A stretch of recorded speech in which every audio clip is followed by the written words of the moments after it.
بسم اللہ الرحمن الرحیم. Good evening, sir. My name is Hardik Rathod and my profession is I'm studying in commerce.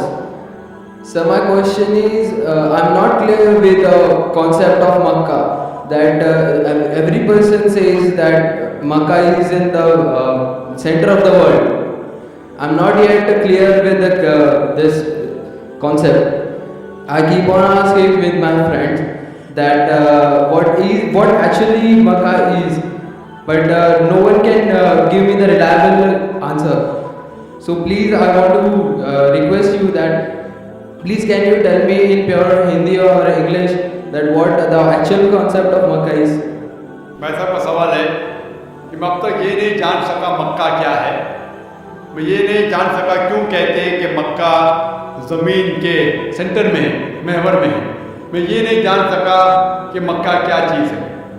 भाई साहब, मक्का जिस तरीके से कुरान मजीद में जिक्र आता है सूरह इमरान में सूरह नंबर 3 आयत नंबर 96 में कि मक्का वो जगह है जो सबसे पहले इबादत के लिए बनाई गई.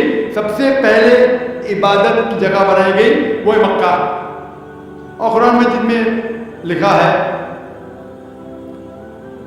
सूरह इसरा में चैप्टर नंबर 17 आयत नंबर 1 में कि इसके इर्द गिर्द अमन है और मक्का को कहा गया दारुल अमन. और जहाँ तक के सेंटर का सवाल है, आप जब वर्ल्ड मैप देखेंगे, आप स्कूल में पढ़े होंगे वर्ल्ड मैप आप खोलेंगे तो आप देखेंगे कि नॉर्थ पोल ऊपर है, साउथ पोल नीचे है, वेस्ट की तरफ है अमेरिका, ईस्ट की तरफ आप देखेंगे जापान, सऊदी अरेबिया जो है सेंटर में, और मक्का जो है, जो सिटी मक्का है वो डॉट आप देखेंगे ऊपर और नीचे भी सेंटर में, लेफ्ट एंड राइट में भी सेंटर में. तो इसीलिए वर्ल्ड मैप आप देखेंगे तो मक्का इज इन द सेंटर, मतलब महवर है. तो that is one of the meanings. But real है क्या वो दारुल अमन है और वो अमन की जगह है और वो पहली इबादत के लिए जगह बनाई गई. अल्लाह सुब्हानहू व तआला फरमाते कुरान मजीद में, I see the people means like the bhakt of Allah, they pierce their body and their means they do rally out on the road.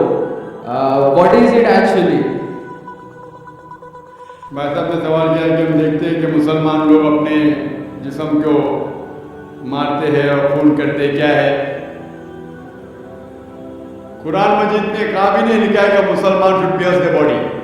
Quran Majeed में कहा नहीं लिखा है कि अपने जिस्म को मारना चाहिए. जहाँ तक कि सही हदीस है, सही हदीस में अल्लाह के फरमाते अगर इंतकाल होता है आपके घर वाले का या कोई नुकसान होता है, मैक्सिमम आप 3 दिन तक शोक मना सकते हैं.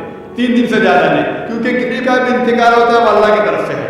तो इंतकाल होने के बाद भी, मौत के बाद भी अगर आपको शोक मनाना है, अगर आपको you have to wait and cry, maximum 3 days. तो ये कुरान और हदीस के मुताबिक नहीं है, और कोई भी करता है तो कुरान के खिलाफ करता है. Hope that answers the question.